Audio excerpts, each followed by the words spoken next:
ছোট হোক বা বড় হোক সেটা বড় কথা নয়, একটা ঘরকে যদি আমরা সুন্দর করে গুছিয়ে পরিপাটিভাবে সুন্দরভাবে সাজিয়ে গুছিয়ে রাখতে পারি তাহলে কিন্তু সেটা মন্দিরের থেকে কোনো অংশে কম মনে হবে না। আসলে একটা বাড়ি হলো আমাদের মানসিকভাবে শান্তির জায়গা। নমস্কার, কেমন আছেন সবাই? আশা করছি যে যেখান থেকে আমার ভিডিওটি দেখছেন সবাই খুব ভালো আছেন এবং সুস্থও আছেন। আর এই তো আমরাও সবাই বেশ ভালোই আছি। আমাদের হাসি খুশি চ্যানেলের নতুন একটি ভিডিওতে জানাই সবাইকে অনেক স্বাগতম এবং অনেকটা ভালোবাসা। তবে চলুন আজকে একটি নতুন ভিডিও আবারও শুরু করছি। আই হোপ যে আজকের ভিডিওটি আপনাদের ভীষণই ভালো লাগবে। আজকের ব্লগটা না একটু দেরিতেই শুরু করছি। এখন ওই 8:30 থেকে 9টা মতো বাজবে। তো এখন থেকেই ভিডিওটা শুরু করছি। ওদের বাবা এই মাত্র বাড়ি থেকে বেরিয়ে গেল। ও আজকে দেশের বাড়িতে গেল, আমাদের দেশের বাড়িতে। তো সেই জন্যেই না ওকে সকালে টিফিন বানিয়ে দিলাম, তারপর ও স্নান সেরে পুজো দিল, আর তারপর এই মাত্র বাড়ি থেকে বেরিয়ে গেল। তো সেই জন্যেই অতক্ষণ ধরে আমি ব্লগটা শুরু করতে পারছিলাম না। তো এখন ভাবলাম যে এখন থেকেই তাহলে ব্লগটা স্টার্ট করি। তো যেই ভাবা সেই কাজ, এই যে ব্লগটা এখন থেকেই শুরু করলাম। আগের যে টিফিনটা আমি বানালাম পিনাট বাটার দিয়ে ঘি দিয়ে আমি আজকে টোস্টটা করলাম। তো ওটা আমি ওই মেয়েকে ম্যাম পড়াতে এসেছেন, তো ম্যামের জন্যই টিফিনটা বানিয়েছিলাম। তো তারপর ম্যামকে দিয়ে আসলাম, আর এটা ছিল আমার টিফিন। যেহেতু আমার পুজো দেওয়া হয়ে গিয়েছে, মানে ওদের বাবা পুজোটা দিয়েই তারপরে বেরিয়ে গিয়েছে, তো সেই জন্যেই আমি টিফিনটা করে নিলাম।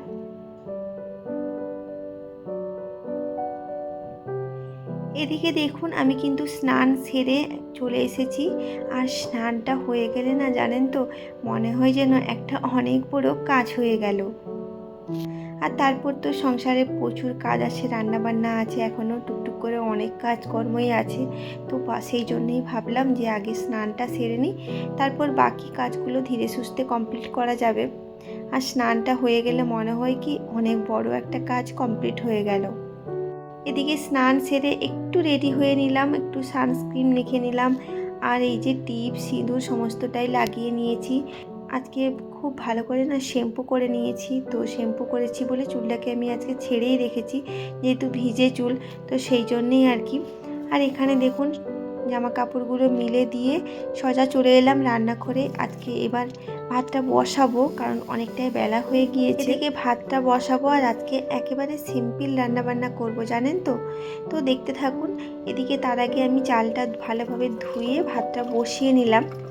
আর এখানে সবজিগুলোকে না খুব ভালো করে আগে ধুয়ে নিলাম। এখানে ওই হাফটা মতো পেঁপে ছিল ফ্রিজে, তো পেঁপেটা বার করে নিয়েছি। আর ওই দেখুন ওই ছেলাটা না খুলে গেল কি করে। তো এইরকম ছিলা না আমার কাছে বেশ 2-3টে মতন আছে আর কি। তো কোনো অসুবিধে নয়, একটা যদি ভেঙে যায় তখন আরেকটা আমি ইউজ করতে পারি। আসলে কি বলুন তো, আমি না ছুরি দিয়েই কাটতে বেশি কমফোর্টেবল ফিল করি।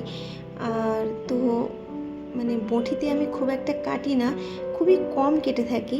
আপনারা তো ব্লগে দেখেইছেন যে আমি ছুরি দিয়েই বেশি সবজিপাতি কাটাকাটি করি, এতে আমার সুবিধেই হয় বলতে পারেন। তো যাই হোক, এদিকে দেখুন ওই সবজিপাতিগুলোকে না খুব একদম পাতলা পাতলা করে কেটে নিচ্ছিলাম। তো এখানে পেঁপে, আলু আর গাজর, তো এই 3 রকম সবজি আজকে কাটাকাটি করেছি। তো খুব পাতলা পাতলা করে কাটলাম। যেহেতু ওদের বাবা আজকে বাড়িতে খাবে না, তো সেই জন্যে আমার রান্নাবান্নার সেরকম কোনো আজকে চাপও নেই।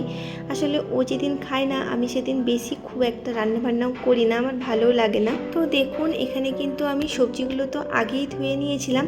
তো খুব ভালোভাবে এই যে সবজিগুলোকে সমস্তগুলোকে কেটে নিয়েছি। আর ভাবছি আজকে মাছ দিয়ে আর পেঁপে, আলু, এই গাজর দিয়ে একটা পাতলা করে ঝোল বানিয়ে নেব। ভাবছি 2 বেলার মতনই মাছটা নিয়ে নেব, আর সবজি যেহেতু একটু বেশি করেই কেটে নিয়েছিলাম, তাই 2 বেলার মতনই ঝোল বানিয়ে নেব। আসলে কি বলুন তো, আমি যদি 2 বেলার রান্নাটা করে রাখি না, ওই রাতের দিকে ছেলেকে কিন্তু পড়াতে পারবো। আসলে বুঝতেই তো পারছেন একার সংসার, সব কিছুই একা হাতে ম্যানেজ করতে হয়। তাই চেষ্টা করি এই রান্নার কাজটা যদি আমি মানে এগিয়ে রাখতে পারি, তাহলে কি হয় আমি ছেলেকে একটু সন্ধেবেলা পড়াতে বসতে পারি। আর না হলে কি হয় বলুন তো, আমি যদি রান্না করতে উঠে চলে আসি না, ও আর পড়বে না। আর বুঝতেই পারছেন বাচ্চা মানুষ তো, তাই মানে কাছে যতক্ষণ বসে থাকবো ততক্ষণ ততক্ষণই পড়বে। মানে আমি যে পড়া দিয়ে এসে এদিকে রান্না করব, তাহলে কিন্তু ও আর একটা কিছু লিখবে না, ওই বসে বসে খেলাই করতে থাকবে। এখানে দেখুন মাছটা বের করে নিয়ে ভালোভাবে এই যে লবণ হলুদ ভালো করে মাখিয়ে নিয়ে, তো চলুন এবার আমি মাছগুলোকে ভেজে নেব এক এক করে, তারপর মাছের ঝোলটা বসিয়ে দেব। একদিকে ভাতটা হচ্ছে আর অন্যদিকে ওই যে মাছটা ভাজা করতে বসিয়ে দিয়ে আমি এদিকে চলে এলাম। এদিকে টুকটাক এই যে হাতের কাজগুলো কমপ্লিট করব। আর দেখুন না আমার বেসিনের সামনেটার অবস্থা, এই যে ব্রাশ ট্রাশ করেছে তো সমস্ত ব্রাশ কলগেট তো সমস্তটাই ওই সামনেটাই রেখে দেবে, মানে কখন আমি এসে গোছাবো তো তখন গোছানো হবে, না হলে ওরকম পড়েই থাকবে জানেন তো। এই হচ্ছে আমার বাড়ির অবস্থা। তো যাই হোক, ওরা ছড়িয়ে ছিটিয়ে রাখি আর আমি তো সারা দিন এইভাবে গোছাতে থাকি।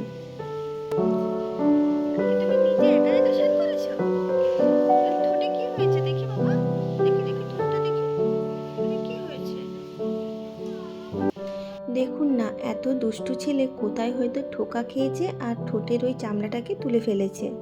তো যাই হোক, আর এখন না একটু লাগলে না প্রচণ্ড পরিমাণে ব্যথা হয় জানেন তো।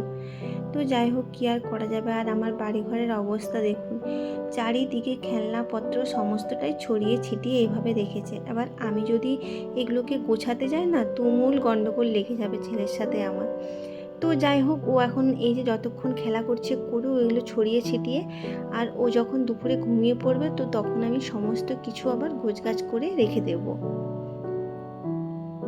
আর জানেন তো, ও না আজকে নিজে নিজে একা একাই স্নান করে নিয়েছে।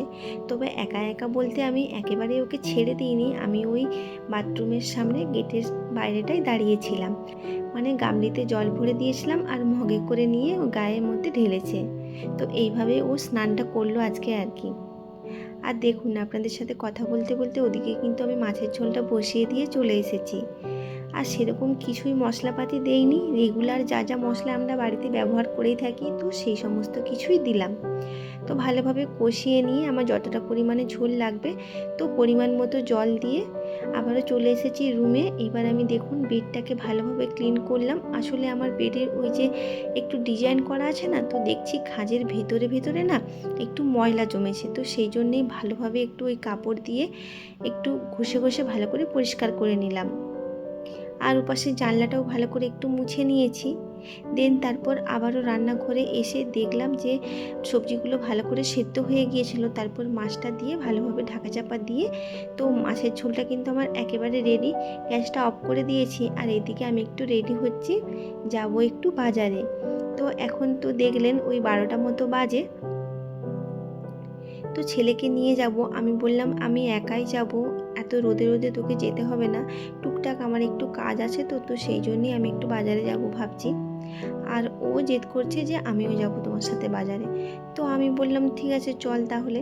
তো সেই জন্যে এই যে রেডি হচ্ছিলাম, ড্রেসটা তো পরেই ছিলাম আর একটু এই যে চুল টুল একটু ঠিক করে নিলাম আর কি। এই তো চলুন বাজার থেকে ঘুরে আসি। তো বাজারে কি কিনলাম না কিনলাম সমস্তটাই এসে আপনাদেরকে মানে বাড়িতে এসে দেখাবো।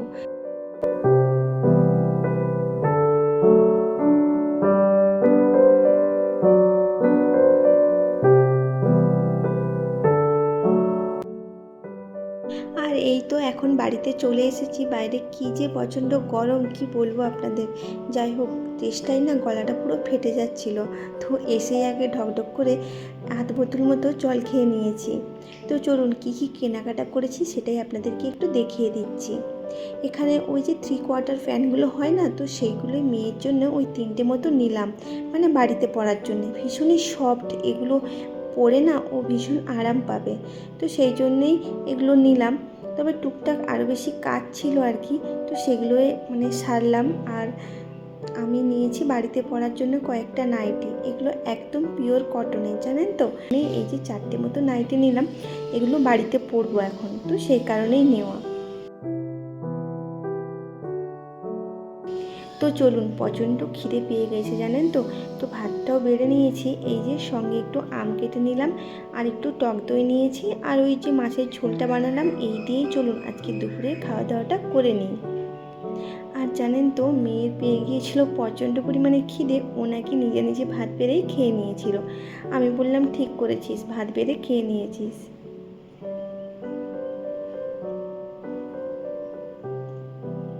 যাই হোক, এখন হলো ওই 4:30 মতো বাজবে। আর ছেলেকে ঘুম পাড়িয়ে দিয়ে আমি চলে এসেছি এদিকে আমার ব্যালকনিতে। গাছগুলোয় না একটু জল দিয়ে দেবো। জানেন তো, প্রত্যেক দিন এখন সকাল বিকাল করে জল দিতে হচ্ছে, কারণ কি প্রচণ্ড পরিমাণে গরম, তো দেখছি গাছের পাতাগুলো কেমন যেন হলদে হলদে হয়ে যাচ্ছে।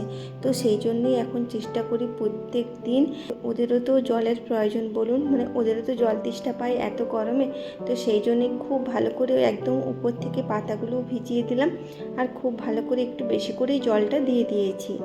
তো চলুন এবার বিকেলের কাজকর্মগুলো কমপ্লিট করি। এই যে ঘর ঝাড়ু দেওয়া, তারপর সন্ধেবাতি দেবো, তো তার জন্যে ঘরের একটু চারিপাশে গঙ্গা জল ছড়িয়ে দেব। তারপর এই যে একটু গা হাত ধুয়ে নাইটিটা চেঞ্জ করে নিয়ে সন্ধেবাতিটা দিয়ে দেবো। তার আগে ভাবছি আমার এই গাছগুলোর না কয়েকটা পাতা হলদে হলদে হয়ে গিয়েছিল, তো ভাবলাম যে পাতাগুলোকে না কেটে বাদ দিয়ে দিই। আর কি জানি, আমার না এই গাছটা তো বেশ ভালোই আছে, তবে যেই গাছটা আমি এই যে ডাইনিং টেবিলে রাখি সেই গাছের পাতাগুলো দেখছি কেমন যেন হলদে হলদে হয়ে গিয়েছে। তো যাই হোক, কী আর করা যাবে। আমি তো বলছিলাম ওদের বাবাকে যে আর আমি ইনডোর প্ল্যান্ট কখনো কিনবো না। ভীষণ মনটা খারাপ হয়ে যায় জানেন তো, যখন দেখি পাতাগুলো হলদে হলদে হয়ে যাচ্ছে, একটা একটা করে কেটে বাদ দিতে হচ্ছে, তখন না মনটা ভীষণ খারাপ লাগে। তো যাই হোক, ওই গাছগুলোরও একটু সেবা করে নিলাম, মানে ওই পাতাগুলোকে একটু ভালো করে মুছে দিলাম, আর একটু জল দিয়ে ভালো করে ভিজিয়ে দিলাম। আর ভাবছি এখন গ্রিন টি খাবো, আর দুধ চা খাবো না, কারণ গলাটার কাছে কেমন যেন একটু চাপ চাপ হয়ে আছে। তো সেই জন্যই ভাবলাম একটু গ্রিন টি খাই, তাহলে হয়তো ভালো লাগবে। তাহলে চলুন আজকের ভিডিওটা এখানেই শেষ করে দিচ্ছি। সবাই খুব ভালো থাকবেন, সুস্থ থাকবেন, আর সাবধানে থাকবেন। আর হ্যাঁ, আজকের ভিডিওটা যদি আপনাদের কোথাও একটু হলেও ভালো লেগে থাকে, আর চ্যানেলে যদি নতুন বন্ধু হয়ে থাকেন, তাহলে প্লিজ ছেড়ে যাওয়ার আগে একটা লাইক করে দেবেন। আর আজকের ভিডিওটা আপনাদের কেমন লাগলো অবশ্যই কিন্তু একটা কমেন্টে জানাবেন। সবাই খুব ভালো থাকবেন, সুস্থ থাকবেন এবং সাবধানে থাকবেন। ধন্যবাদ।